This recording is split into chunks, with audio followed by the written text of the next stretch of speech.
อยบอกขี้ลายบ่แม่นผีบ้าเขาวัดก็ว่าได้จะควรจะพิจารณา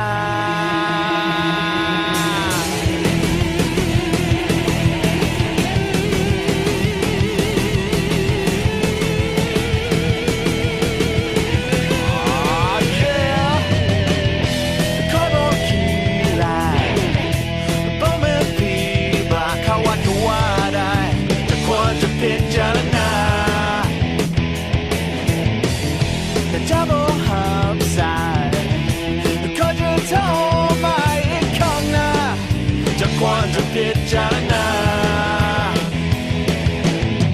ข้าจะรู้ข้อดีเจ้าจะมาแน่นอนก็ป้าจะไปเล่นและเทคแคร์หน้าตาดีนิสัยสุดยอดจะควรจะพิจารณา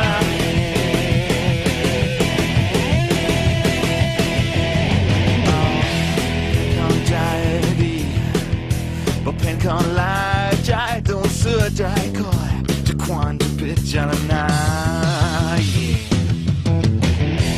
น่าคอยบอกคือก่อนเลย